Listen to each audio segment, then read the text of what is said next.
The year is 793 AD. In the lands we now call Scandinavia, life is etched from a stern landscape. Fjords carve deep into the land and the forests cling to the mountains. For generations, the Norse people have eked out a living, bound by the rhythm of the seasons and the will of the gods.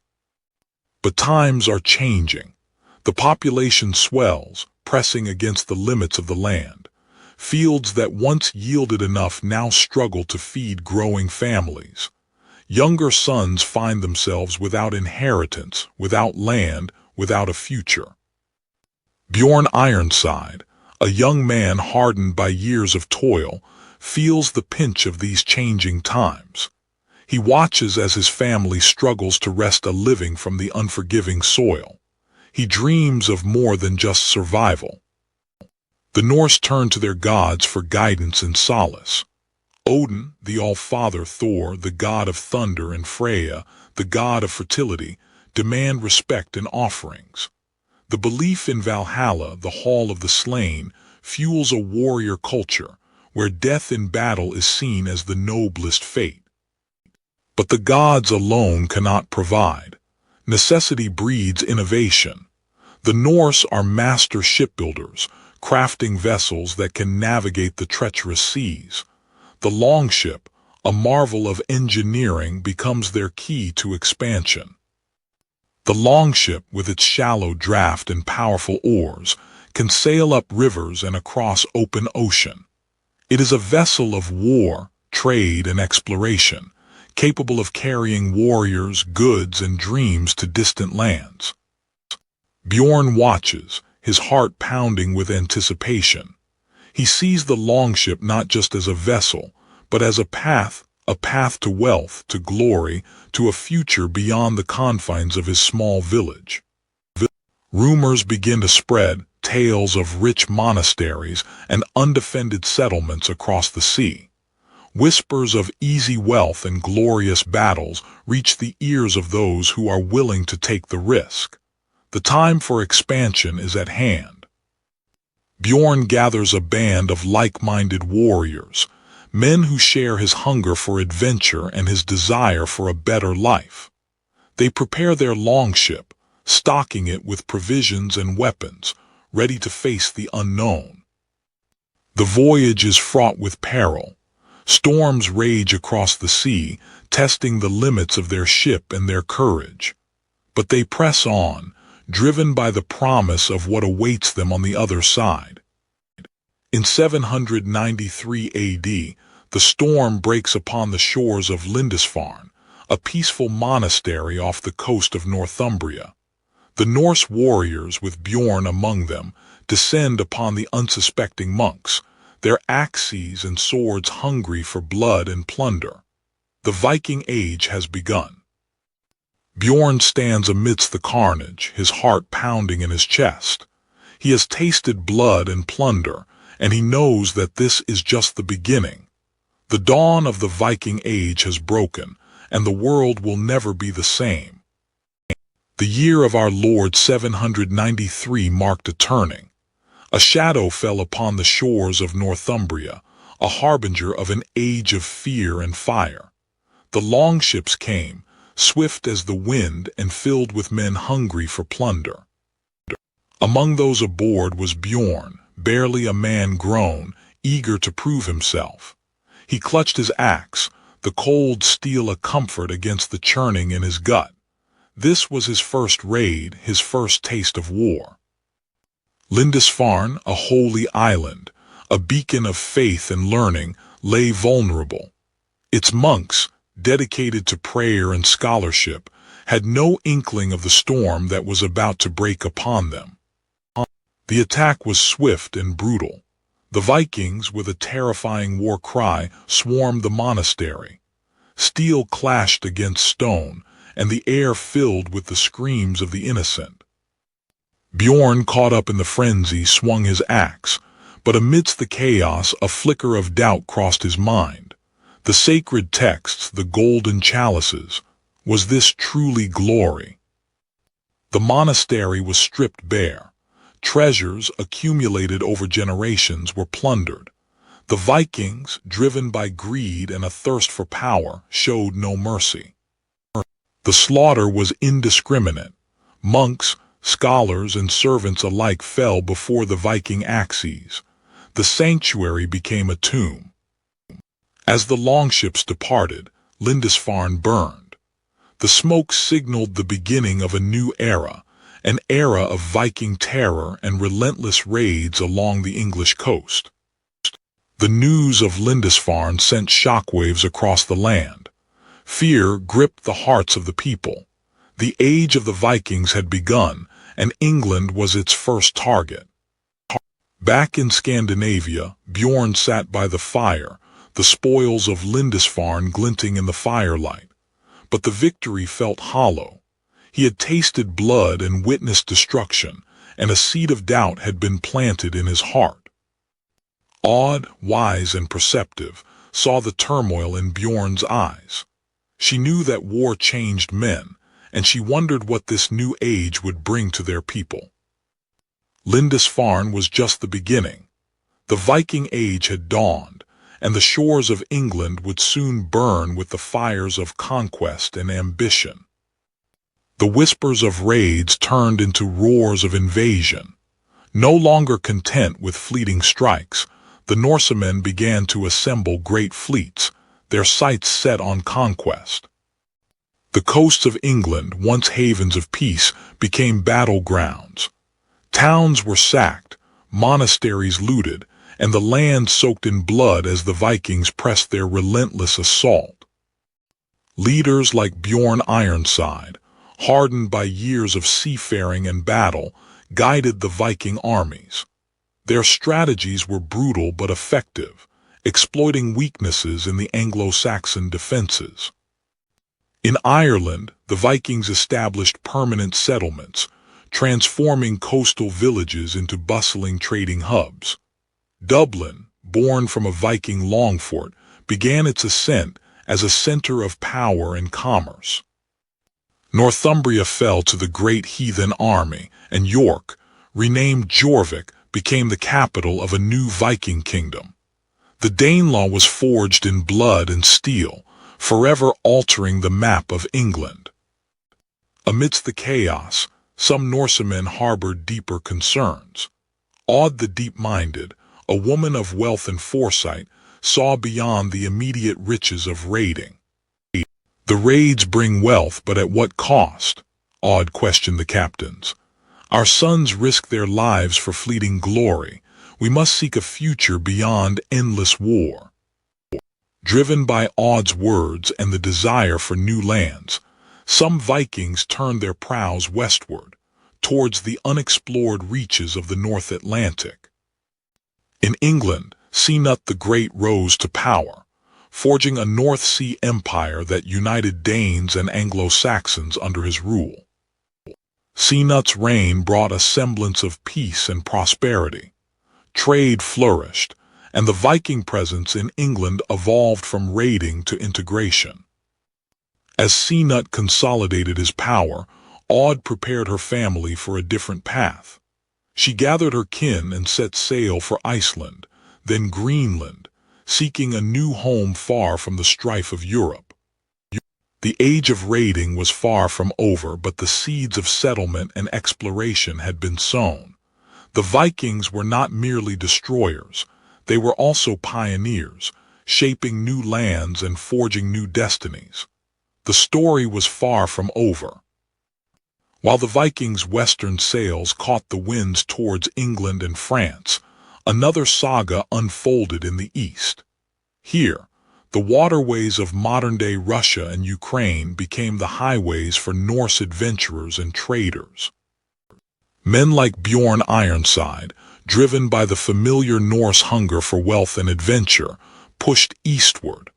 But unlike the raiding parties in the West, these journeys were often driven by trade. The rivers teemed with opportunity. Furs, honey, timber, and slaves flowed from the Slavic lands, finding their way into Norse hands. In return, the Vikings offered silver, weapons, and crafted goods from Scandinavia. These interactions were not always peaceful. The Vikings, known as Rus by the Slavs, often asserted their dominance through force, extracting tribute and establishing control over key trading routes. The Volga and Dnieper rivers became vital arteries connecting the Baltic Sea to the riches of the Byzantine Empire and the Arab caliphates. This network fueled the rise of powerful Viking trading centers. Constantinople, the jewel of Byzantium, was a major destination. Here, Viking merchants traded furs and slaves for precious metals, luxurious fabrics, and the allure of a sophisticated culture. As the Viking presence grew, permanent settlements began to emerge. These strongholds, strategically positioned along the rivers, became centers of trade, power, and cultural fusion. The blending of cultures was inevitable. Norse customs mingled with Slavic traditions, creating a unique identity. The Rus language, a blend of Old Norse and Slavic tongues, became the lingua franca of the region. The reputation of Norse warriors spread far and wide. Many sought service in the Varangian Guard, the elite bodyguard of the Byzantine emperors, earning wealth and renown for their martial prowess. Over time, the Vikings integrated into Slavic society, eventually forming the ruling elite of what would become Kievan Rus. Their influence shaped the political, economic, and cultural landscape of the region. The eastward expansion of the Vikings opened up new trade routes to the Arab world. Silver, in particular, flowed from the Middle East to Scandinavia, fueling the Viking economy and transforming Norse society. As the centuries passed, the Viking identity in the East began to fade. The adoption of Christianity and assimilation into Slavic culture gradually eroded their Norse roots, marking the end of an era. The year is 865 AD. The echoes of Lindisfarne have faded, replaced by the grim reality of a new threat. No longer mere raiders, the Norsemen are now intent on conquest. A vast fleet, bearing the banner of the great heathen army, sets its course for the shores of England. Leading the vanguard are the sons of Ragnar Lothbrok, fueled by vengeance and ambition. Among them is Bjorn Ironside, his name already whispered in fear among the Anglo-Saxons. He embodies the Viking spirit, a warrior, explorer, and ruthless commander.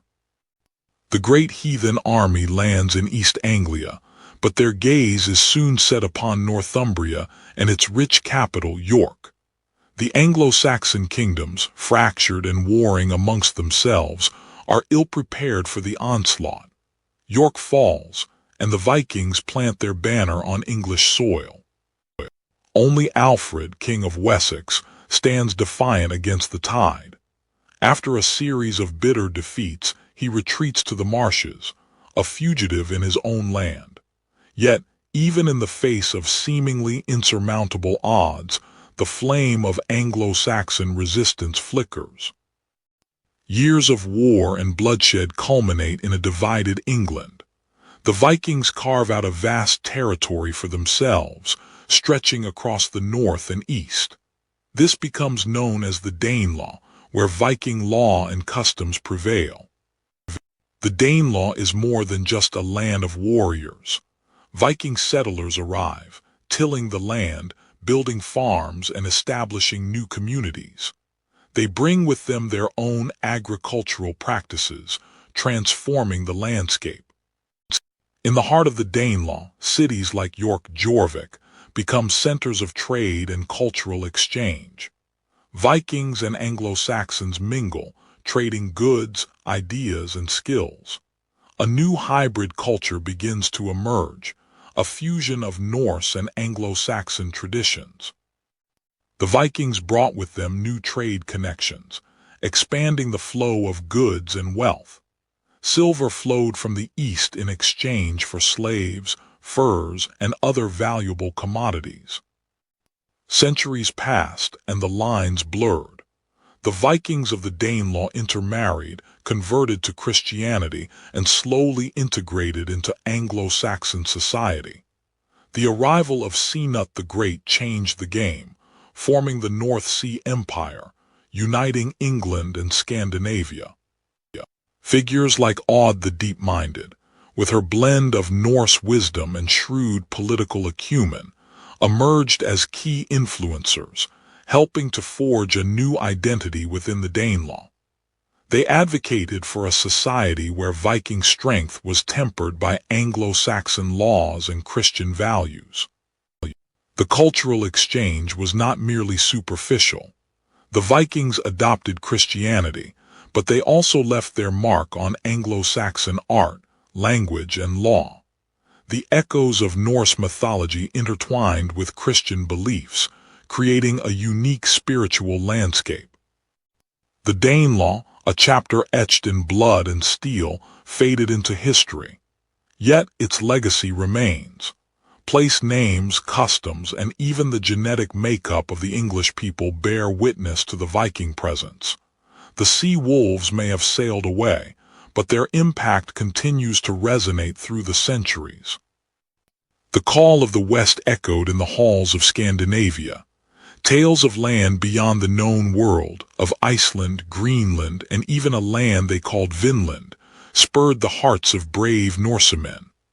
Bjorn Ironside, son of Ragnar, felt the pull of the unknown, a hunger to test himself against the vast ocean. Navigating by the stars and the flight of birds, relying on knowledge passed down through generations, the Vikings dared to venture into the unpredictable North Atlantic. Their longships, marvels of shipbuilding, were their lifeline against the relentless sea. Iceland, a land of fire and ice, became a stepping stone. Settlements arose on its shores, hardy Norsemen carving out a life amidst volcanic landscapes and geothermal vents. But the whispers of lands further west persisted. Aud the Deep-Minded, a woman of great wisdom and foresight, led a group of settlers to Iceland. She established a thriving community, a testament to the resilience and adaptability of the Norse spirit. Even with this new land, some sought more. The journey to Greenland was fraught with peril. Storms of unimaginable fury tested the limits of the longships and the courage of the Vikings. Many ships were lost, swallowed by the unforgiving ocean. Bjorn faced challenges with grit and determination. He repaired torn sails, pulled weary shipmates from the icy water, and never lost sight of the horizon, even when hope seemed lost. Greenland, a land of ice and stark beauty, offered a harsh existence. The Vikings built settlements along the fjords, hunting seals and whales, struggling to survive in the unforgiving environment. It was a testament to their adaptability, but whispered tales told of other lands farther west. Vinland, the land of wild grapes, a verdant paradise compared to the icy grip of Greenland. The Vikings were among the first Europeans to set foot on the shores of North America. They marveled at the resources and the potential of this new land. Bjorn tasted the sweet grapes of Vinland, a sign of the bounty this new land could offer. He explored the forests, encountering creatures unknown to him, but the land was not uninhabited. The Skraelings, as the Vikings called the indigenous people, were wary of the newcomers. Trade was attempted, but misunderstandings and cultural clashes led to conflict. The Vikings, outnumbered and far from home, faced a formidable challenge. The Viking settlement in Vinland was short-lived. Faced with constant skirmishes and the harsh realities of survival, they eventually retreated back to Greenland, their dreams of a new life in Vinland unfulfilled. But their journeys westward lived on in sagas and legends. Bjorn returned to Greenland, a seasoned explorer. The voyage to Vinland had tested him, changed him. Though the settlement had failed, the Vikings had proven their courage and navigational skills, forever etching their names into the history of exploration. The whispers of Vinland would continue, a testament to the sea wolves' reach. The dawn of the 11th century heralded a new era, one dominated by the ambition and prowess of Sinutt the Great. A king forged in the fires of Viking tradition, Sinutt set his sights on an empire that would straddle the North Sea, uniting disparate kingdoms under his iron rule. Sinutt's political acumen was matched only by his military might. He understood that the key to controlling the North Sea lay in naval dominance. He amassed a formidable fleet, drawing warriors from across Scandinavia, eager to claim glory and plunder in distant lands. England, weakened by internal strife and ineffective leadership, became the primary target of Sinutt's ambition. He landed his forces on English shores, engaging in a series of brutal battles against the Anglo-Saxon armies. The outcome would determine the fate of the kingdom. Through a combination of military victory and shrewd negotiation, Sinutt secured the English throne. He was crowned King of England, a Viking conqueror now ruling over a land steeped in Anglo-Saxon tradition. The North Sea Empire was beginning to take shape. Sinutt's reign was not solely defined by conquest. He sought to establish a stable and prosperous kingdom. He implemented a system of laws that blended Norse and Anglo-Saxon customs, striving to create a unified identity among his diverse subjects. A pivotal moment in Sinutt's reign was his conversion to Christianity.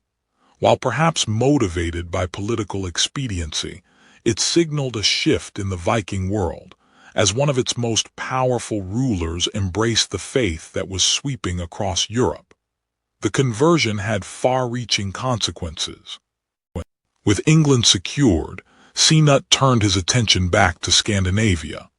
Through a combination of diplomacy and military force, he brought Denmark and Norway under his rule, forging a vast North Sea empire that stretched from the British Isles to the fjords of Norway.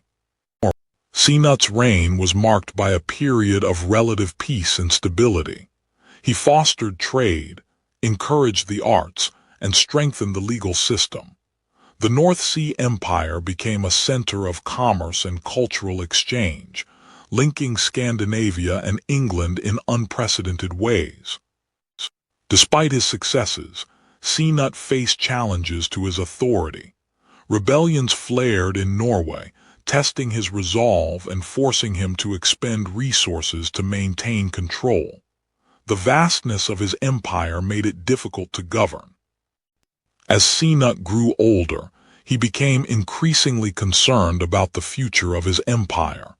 He had no clear heir, and he knew that his death would likely trigger a succession crisis, potentially shattering the fragile unity he had forged.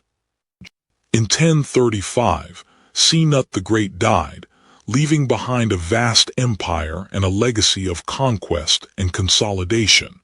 His death marked the beginning of the end for the North Sea Empire. The fragile bonds that held it together began to unravel. The longships, once symbols of terror and exploration, began to change. Their fearsome dragon heads, once meant to instill fear, were often replaced with crosses as the winds of change swept through Scandinavia. Sinutt, once a Viking king, now ruled an empire built on both Norse strength and Christian ideals. The pagan ways were slowly fading, replaced by the cross and the teachings of the Church. The old gods were no longer the sole arbiters of fate. Aud the Deep-Minded, a woman who had witnessed the rise and now the waning of the Viking Age, saw the subtle shifts in the hearts of her people. The allure of the old ways lessened with each passing year. The old burial rituals, the grand send-offs with weapons and treasures, were replaced by simple Christian burials. The warrior spirit, once so central to Viking identity, was slowly tempered by the values of peace and forgiveness. The Norsemen began to embrace new ways of life. The skills they had acquired during their travels and conquests were now applied to building a more stable and prosperous society at home. Trade replaced raiding as the primary source of wealth. The Vikings, now integrated into the broader European society, became merchants, artisans, and farmers, contributing to the economic and cultural landscape. Even the legendary warriors like Bjorn Ironside felt the change. The call of the sea was still strong, but the purpose had shifted. The age of conquest was waning, replaced by a yearning for stability and peace. The kings of Scandinavia, once feared raiders, now sat at the tables of power, negotiating treaties and alliances. They were no longer outsiders but respected members of the European political landscape. The church established schools and monasteries, spreading literacy and knowledge throughout Scandinavia. The old sagas were still told, but now alongside the stories of the Bible and the wisdom of the classical world. Odd the deep-minded, ever the pragmatist, adapted the old ways to the new, ensuring that the stories of the past would not be forgotten, but reinterpreted through a Christian lens. The oral traditions lived on, transformed but not lost. The Vikings did not simply disappear. They assimilated, their bloodlines mixing with the local populations, their customs and traditions blending into the fabric of European society. The legacy of the Viking Age lived on in subtle yet enduring ways. Centuries later, the Viking Age remains a source of fascination and inspiration. Their story, a complex tapestry of exploration, conquest, and cultural exchange, continues to be told, reinterpreted, and remembered. The echoes of the Viking Age resonate through time, a period etched in blood, exploration, and cultural exchange. From the fjords of Norway to the coasts of England, their mark is undeniable, a legacy both celebrated and scrutinized. History is written by the victors, or so the saying goes. The primary sources of the Viking Age, often penned by those who suffered their raids, paint a picture fraught with bias. Sagas, chronicles, and religious texts offer glimpses, but demand careful interpretation. Modern scholarship strives to peel back the layers of myth and prejudice, employing archaeology, linguistics, and comparative literature to construct a more nuanced understanding of Viking society. New discoveries constantly challenge long-held assumptions. The runes themselves offer silent testimony, whispering of beliefs, kinship, and journeys. These ancient inscriptions, etched into stone and wood, provide invaluable insights into the Viking mindset. The Norse influence on modern languages is profound. From everyday words to grammatical structures, their linguistic footprint remains embedded in the tongues of Northern Europe and beyond. Viking art and craftsmanship, once associated with barbarity, are now recognized for their intricate beauty and symbolic depth. Their jewelry, weapons, and ship carvings reveal a sophisticated aesthetic sense. The sagas, passed down through generations, continue to inspire artists and storytellers. From operas to films, the tales of Viking heroes and gods are reinterpreted for new audiences. Bjorn Ironside, a name that echoes through the ages. His legendary voyages and martial prowess have cemented his place in the Viking pantheon, a symbol of courage and ambition. Odd the deep-minded, a woman of wisdom and foresight. Her leadership in the settlement of Iceland stands as a testament to the strength and resilience of Viking women. Living history groups and reenactors strive to recreate the Viking experience, offering a visceral glimpse into their world of warfare, craftsmanship, and daily life. The Norse myths, with their gods, giants, and mythical creatures, continue to captivate the imagination. Yggdrasil, the world tree, stands as a powerful symbol of interconnectedness and cosmic balance. Sinut the Great, a king who bridged two worlds. His reign marked both the zenith and the turning point of Viking power in England, a testament to the complex interplay of conquest and assimilation. The Sea Wolves saga, though ended, continues to shape the shores of history.